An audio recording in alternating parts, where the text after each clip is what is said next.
Okay, so for no particular reason, just because it's dark and I'm in the mood, I think I'll show this little level I made in Minecraft. It's a level that was based on, here's the entrance there.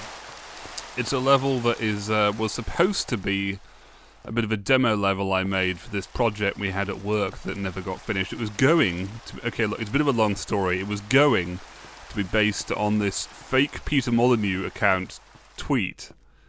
We were throwing around ideas for a project we could make together, and I looked at this fake parody Peter Molyneux account called Peter Molyneux, and he had this weird idea for a game featuring I think your head was a candle, and when you use your sword, it threatens to blow out the flame or something. So I took the Candleman concept, and I wanted to make a game based around that. And it would be sort of a survival thing. Your candle would gradually go out, and you'd go through this otherwise fairly traditional dungeon, and stuff like that. I won't actually remove things from the chest, though, because this is all kind of a demo. And like wind would blow you out, and if you fall into water you get put out and you die, and as you went on your face would kind of melt and stuff like that, and I was trying to take it from there, but as these projects often do, it's a common enough thing. The whole thing kind of fell by the wayside, and Candleman will probably never be seen again. It'd be funny actually if in like 15 years time we end up making Candleman and this video ends up being kind of weird retroactively. But anyway, so the plan was this would be Candleman goes into the entrance. A lot of this is based on Oddmore Underworld 1 and 2, and I see this, I think that door there is, yeah, this is meant to be a door, and it's kind of the entrance to the abyss. Much like the door in Oddmore Underworld 1. I'm sure I can get a picture of that. Go for it, Ken. There you go. Lovely. Isn't that nice? And much of the level is based on me kind of trying to recreate my memories of Oddmore Underworld 2. So this is the turning. I just remember brick walls and the turning into here, where you would have Fizzif the thief, who's hiding there, and gives you some advice about what the dungeon, no, the sewers of Britannia contain. And around here, in Oddmore Underworld 2, it had these platforms that would appear and disappear. It's weird. So I was just kind of, it was a bit of a frantic thing all one weekend for me, but I kind of had fun recreating my memories. Oh yeah, and then you would like go into here and open the portcullis from here. So that was the plan. You would have to do a few jumps. It's like a jumping tutorial, yo.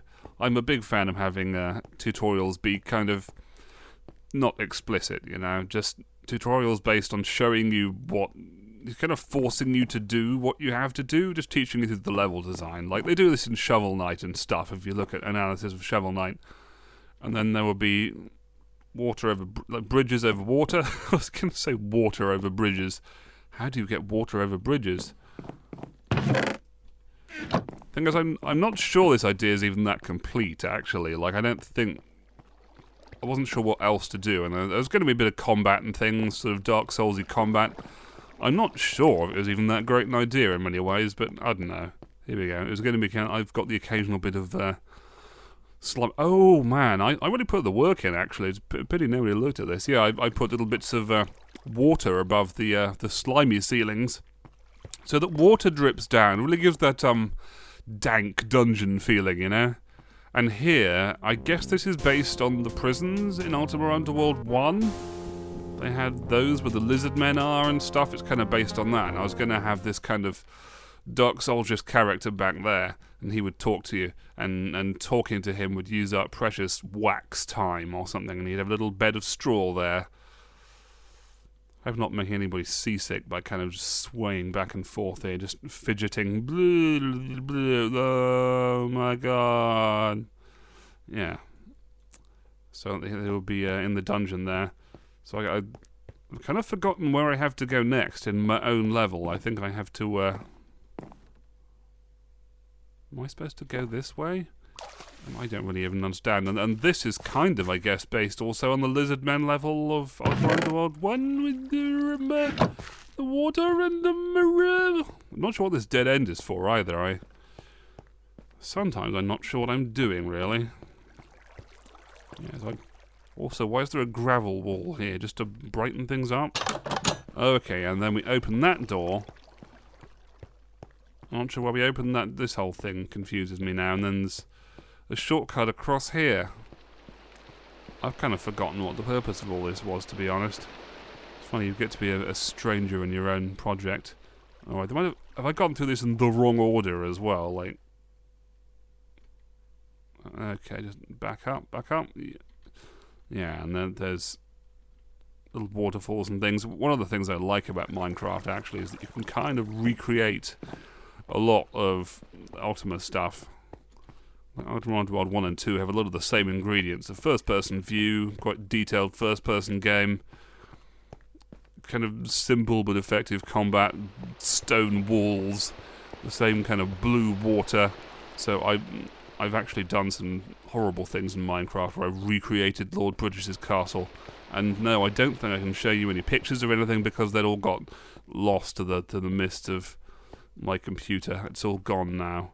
But I took the actual map. Maybe I'll bring that up. Can bring up the map? Come on. If you just take a picture of it, bring up the map and show them what because you get this paper map of Lord Bridges' castle. In fact, Ultima Underworld 2 was full of stuff like that. But I think that is it. We've explored the whole level now. It was just this dungeon you were supposed to be in as a candle man, and I guess the lighting. I mean, the team kind of flip-flopped about a lot of things, you know. Some of the time it was going to be third person, then we tried to make something in Minecraft and it was going to be first person. You know how these things can be if you try to organise something amazing. It just, quite often, it doesn't come together. But in the end, of course, what did come out of Natural Motion Peeps was I started work on a little something called Super Space Slayer. And now we've got Super Space Slayer 2, it's all coming along. And who knows, in 15 years, maybe I'll come back to Candleman or something, or it'll be some feature in a game I make later on. So there we go. Let us return now to the entrance to the Stygian Abyss. And see you guys on the next Random Musings from Kenneth.